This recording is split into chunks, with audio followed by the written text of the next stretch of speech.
For 20 years, a mother saved every penny to buy her son his dream house.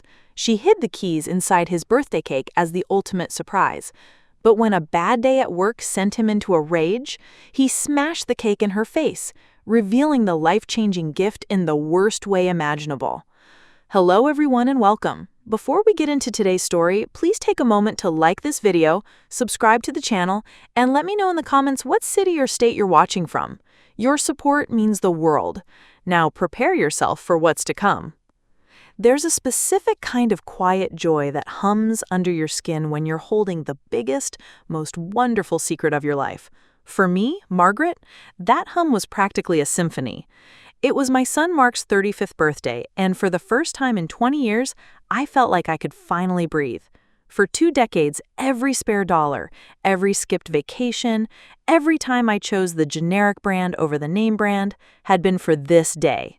It was a silent, personal mission, a mountain I'd been climbing stone by painstaking stone, and today, I was standing right at the summit, ready to show my son the view.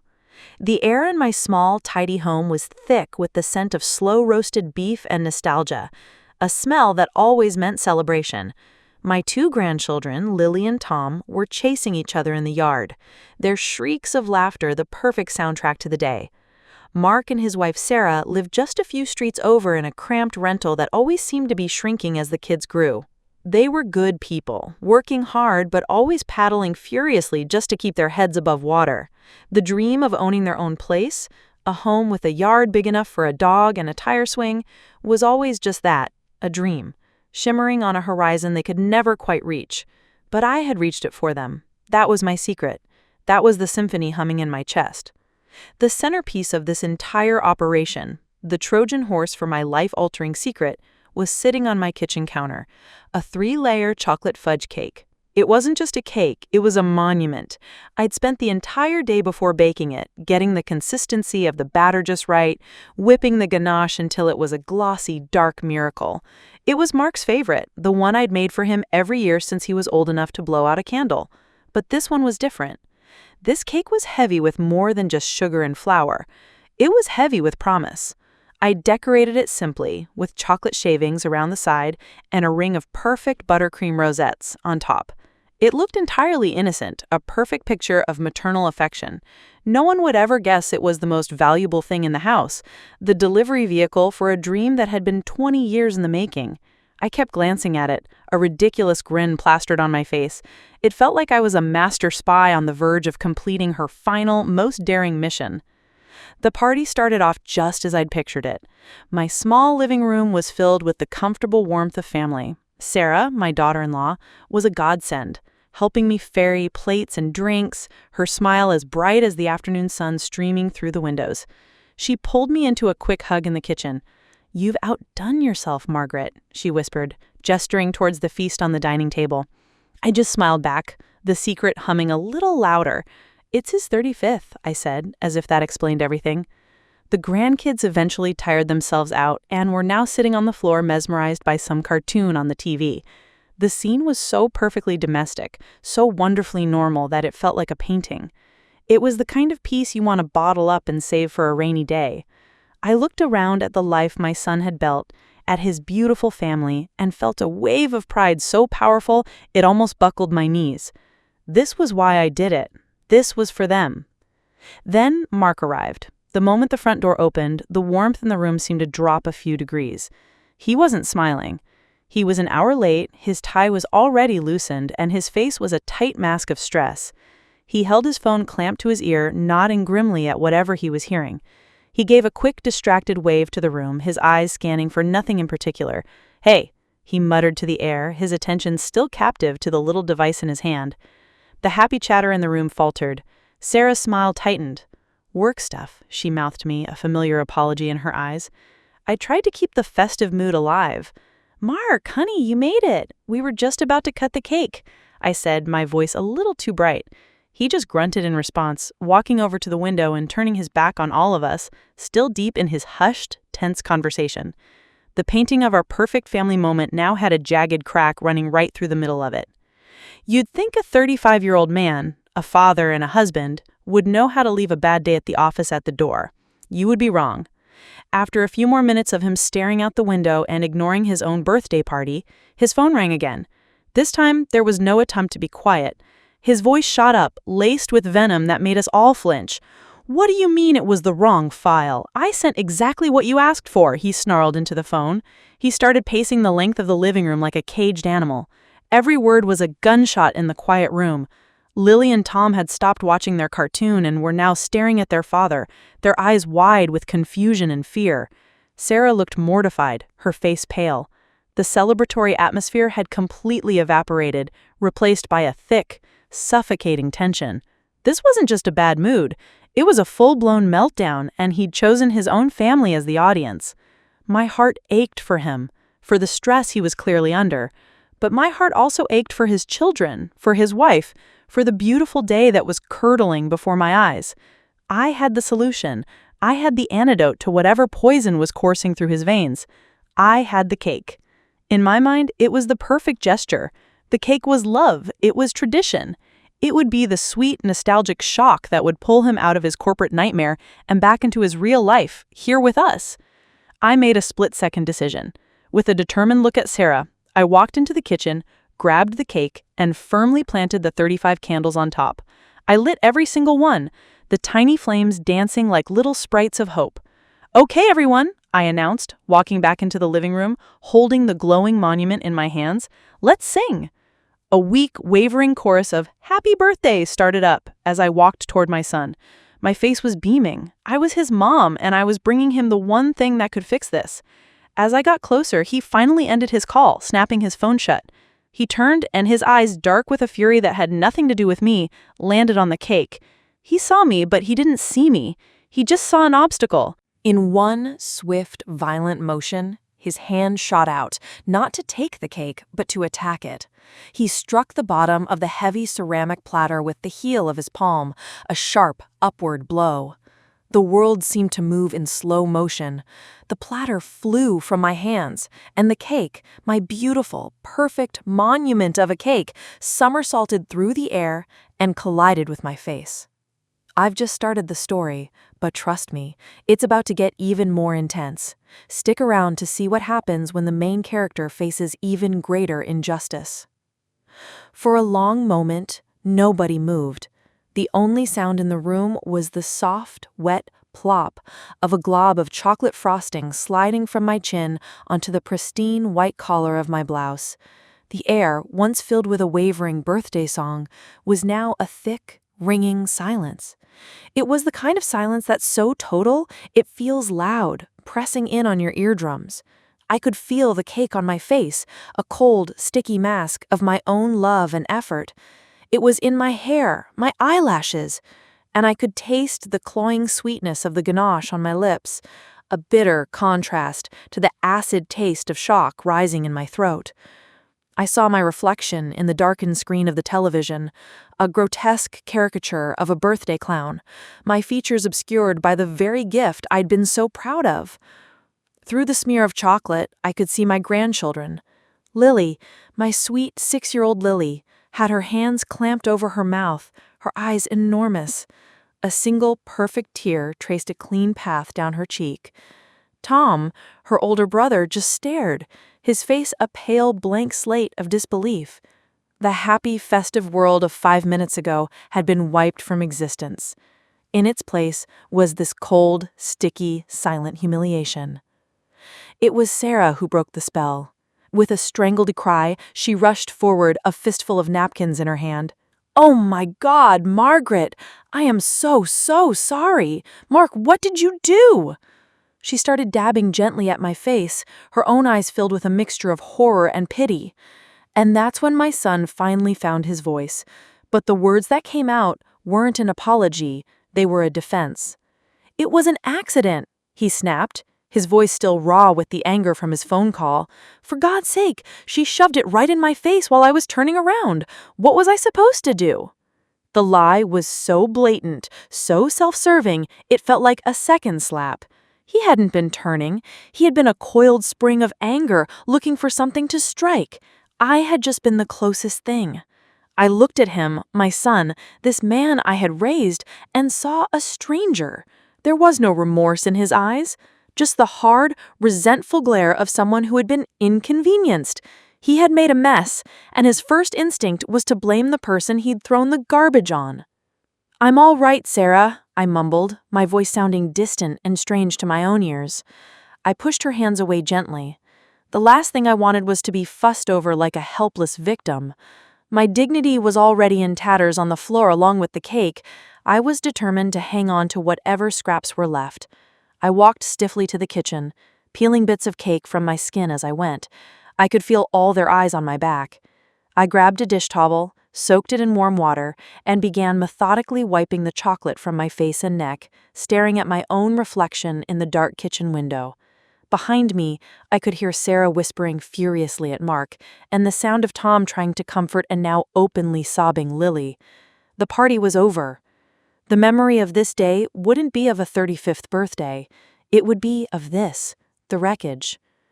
I finally turned and looked at the floor. There it was, the ruin of my beautiful cake, a dark, lumpy smear on my beige carpet. It was a pathetic sight. A monument turned into a mess. 20 years of saving, a day of baking, an hour of celebration, all reduced to this ugly stain. My eyes traced the outlines of the disaster, and that's when I saw it. Lying amidst the biggest chunk of fallen cake was a small, rectangular shape. It was the little package, the one I had wrapped so carefully in wax paper, and then a layer of plastic wrap to protect it from the moisture of the cake. It was smeared with frosting, but it was intact, the core of my secret lying exposed in the wreckage. A sudden cold dread washed over me, a feeling far worse than the humiliation of a moment ago. This was not how he was supposed to see it. This was not the plan.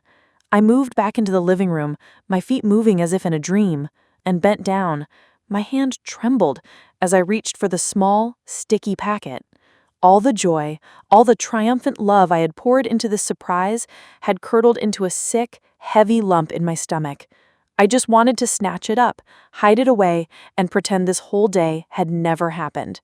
But I was too slow. Mark, his face still a thundercloud of anger, noticed my movement. His eyes narrowed, focusing on the small object I was reaching for.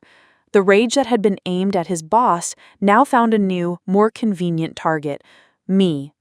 He stood forward, his posture aggressive. He demanded, "What is that? What did you put in the cake?" He looked from the packet in my hand to my face, and a cynical, ugly sneer twisted his lips. "What, is this another one of your little games, Mom? Some kind of test?" His voice was loud, accusatory, and in the dead silence of the room, it felt like an indictment. He was painting me as some kind of manipulative schemer in front of his wife and his own children. He stood over me, waiting for an answer, his eyes burning with a contempt that hurt more than the cake ever could. His words hung in the air, sharp and ugly. A game? A test? For a wild second, I wanted to lie. I wanted to say yes, it was a silly little prize, a gag gift. I wanted to protect him from the truth, to protect myself from the pain of seeing his reaction to it. It's a mother's instinct, I suppose, to shield your child from the consequences of their own foolishness, even when they're a grown man of 35. But looking at his face, contorted with a righteous anger he had no right to, something inside me hardened. The soft, forgiving part of my heart froze over, leaving behind a cold, clear sheet of ice. He wanted to know what was in the package? Fine, he would know. He had shattered the beautiful, loving surprise I had orchestrated. The least he could do was stand among the shards and see exactly what he had broken. I would not spare him. I would not spare myself. I met his furious gaze with a calm I didn't know I possessed, and began to unwrap the sticky package with slow, deliberate fingers. The room was so quiet I could hear the crinkle of the wax paper. Every eye was on my hands. First, the outer layer of plastic wrap came away, smeared with chocolate. Then, I carefully unfolded the wax paper, my movements precise, like a surgeon at an operating table. There, nestled in the final fold, lay 2 brand-new keys on a simple silver ring. They were shiny and perfect, a stark contrast to the destruction all around them. Attached to the ring was a small, cream-colored gift tag, the kind you buy in a pack of 10 from the stationery aisle. In my best cursive, the elegant swirls I had practiced to get just right, were 10 simple words. For my beloved son and his family, your new home. I held my hand out flat, the keys lying in my palm like a holy relic. I didn't look at Mark. I looked at the keys. I looked at the proof of my love, now feeling like evidence in a trial. Sarah gasped, a sharp, ragged intake of breath that was painfully loud. She knew. Of course she knew. We'd spent hours together fantasizing about a bigger place for them, her pointing out houses for sale in the local paper, me listening and filing away every detail. Her eyes darted from the keys in my hand to Mark's face, her expression a mask of dawning horror. Mark just stared, his brow furrowed in confusion. He looked from the keys to me, then back again. "What is this, a joke?" he asked. But the aggressive edge to his voice was gone, replaced with a note of genuine bewilderment. He reached out and plucked the keys from my palm.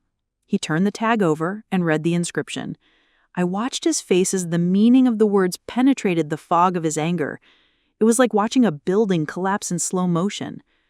The hardness in his jaw dissolved. The color drained from his face, leaving his skin a pasty, sickly gray. His eyes, which had been burning with rage just a minute before, were now wide and vacant with a bottomless, sickening shock. The truth had arrived, and it was more brutal than any argument with a boss could ever be. I finally found my voice. It came out flat, devoid of any emotion at all. There was no room for emotion, only the cold, hard facts. "They're keys," I said, my voice steady, "to the little blue house on Elm Street, the one with the big oak tree in the front yard, the one Sarah said was her dream house." I paused, letting the words sink in. "I closed on it last Tuesday. I used the money your father left me, and everything I've saved for the last 20 years. It was supposed to be a surprise." I finally lifted my eyes to meet his. "Happy birthday, Mark." The 2 words fell from my lips and landed in the silent room with the weight of stones. This was the moment I had dreamed for 20 decades. The moment I would hand my son a new life, a secure future. I had pictured tears of joy, hugs, laughter. I had never, in my wildest nightmares, pictured this hollow, echoing ruin. He didn't speak. He couldn't. He just stood there frozen, staring at the keys in his hand as if they were venomous snakes. He looked from the keys to my face, really seeing the cake and frosting for the first time. He looked at the wreckage on the floor. He looked at his wife, who was now crying silently, her hand over her mouth in shame. He looked at his children, who were huddled by the couch staring at him as if he were a monster. He was no longer a furious, wronged employee. He was just a man who, in a fit of temper, had committed an act of unspeakable cruelty against the one person who loved him most in the world. The full weight of his actions, of his words, of his rage, finally crashed down upon him, and his entire body seemed to sag under the force of it. His shoulders slumped, his mouth opened, but no sound came out. He took a shaky breath, and the first word emerged, a choked, broken whisper. "Mom, oh God, what have I done?" What have I done? The question hung in the air between us, a pathetic vapor of regret, in a room thick with the stench of my humiliation. Part of me, the mother part that was now lying wounded on the floor, wanted to answer him. I wanted to scream, "You have trampled on my heart. You have spit on 20 years of my love. You have taught your children that the proper response to a woman's kindness is violence." I wanted to lay it all out, every last ounce of pain and betrayal, but I didn't. Because another part of me, a part I hadn't seen in a very long time, was slowly getting to its feet. It was a cold, quiet part, and it knew that his question wasn't for me at all. It was for himself. It was the wail of a child who has finally realized his tantrum has broken his favorite toy. His regret wasn't about my pain. It was about his loss. The house.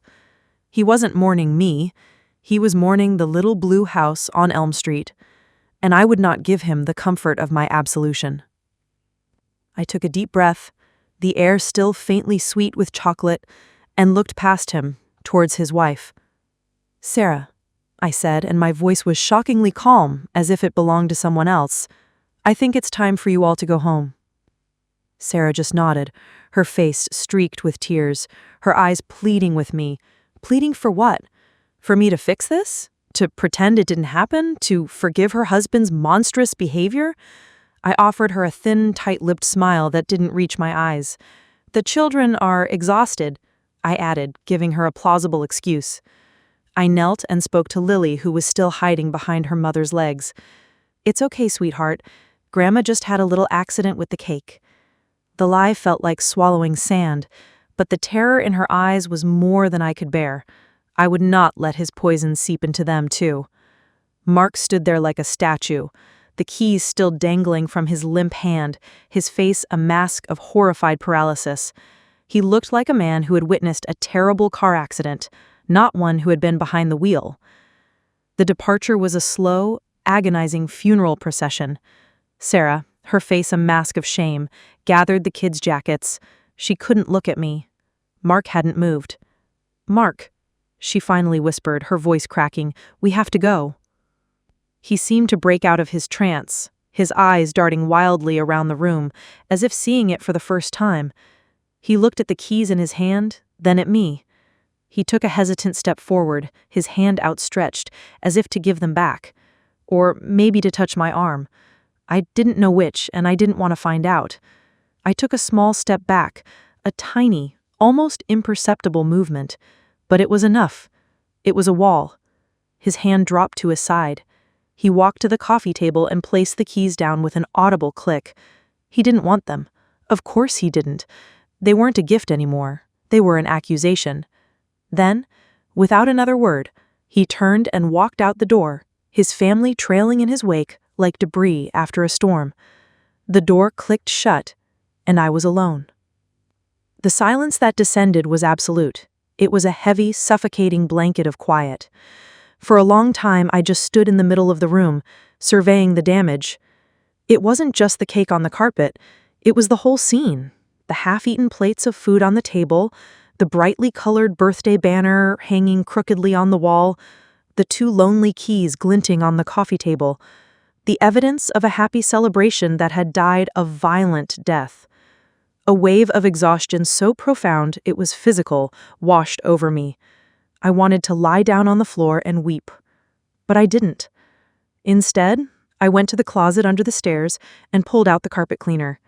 I filled it with hot water and the strongest chemical solution I had, and I began to clean. The machine whirred to life, its roar a welcome noise in the crushing silence. I scrubbed at the dark brown stain, moving back and forth, my movements methodical and relentless. I was scrubbing away the chocolate, the frosting, the crumbs. But I knew, with a certainty that settled deep in my bones, that no matter how hard I scrubbed, this stain would never truly come out.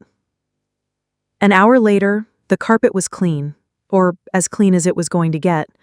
It was damp and smelled of lavender-scented chemicals, but the dark smear was gone, a phantom victory. I collapsed on the couch, my body aching, and my eyes landed on the keys.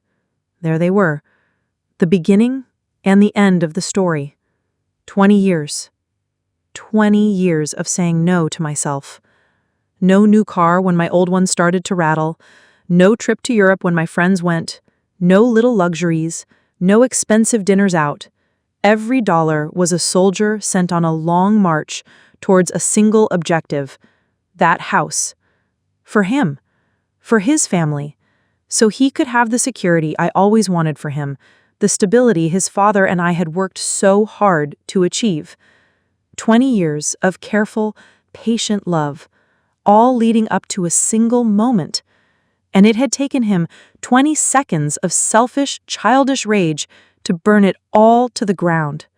The sheer imbalance of it all was breathtaking.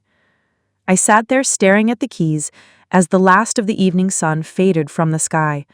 The pain was immense, a physical weight in my chest.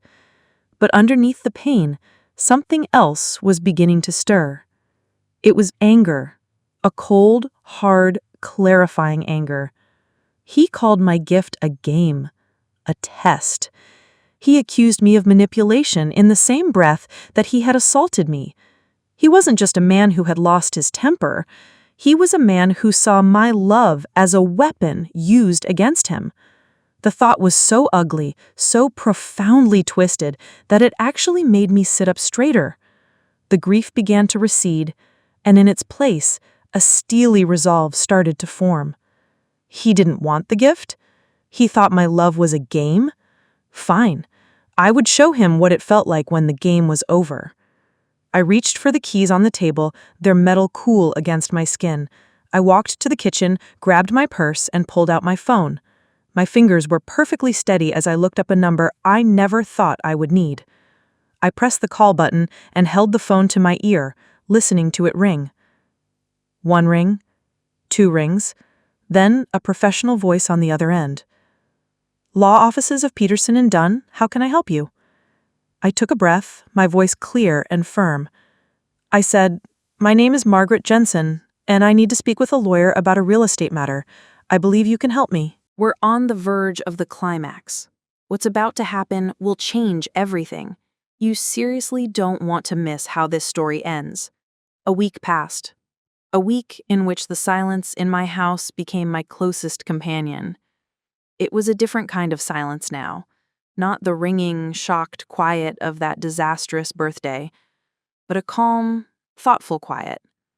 The initial tidal wave of pain and anger had receded, and what it left behind on the shore of my heart was a hard, clear sense of purpose.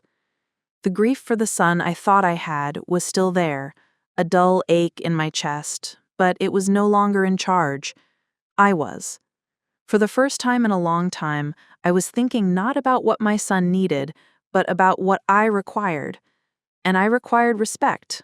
I required dignity. I had spent a week on the phone with Mr. Dunn, my new lawyer, a man with a calm voice and a mind like a steel trap. We had laid out a plan.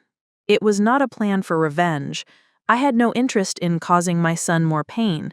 He was clearly living in a hell of his own making. No, this was a plan for justice. It was a plan to reclaim the value of my sacrifice. The day of our meeting, I prepared my home as if I were preparing for a business negotiation. I brewed coffee. I set out a plate of simple, store-bought cookies. No grand homemade gestures this time. I sat at my dining room table, the same table where we were supposed to have a celebratory feast, and placed a crisp manila folder in front of me. At exactly 2 p.m., my lawyer, Mr. Dunn, a kind-looking man in a sharp suit, arrived and sat opposite me. He laid out his own set of documents, turning my warm, familiar dining room into a makeshift boardroom. There was no birthday banner, no scent of roasted beef. The air was sterile, professional. I was not a mother waiting for her son. I was a woman of means, the sole proprietor of a significant asset, about to discuss a transaction. When the doorbell rang, my heart gave a single, painful lurch, but my hands, resting on the table, were perfectly still. I was ready. Mark and Sarah looked terrible. They looked like they hadn't slept in a week. Mark's face was gaunt, his eyes shadowed and haunted.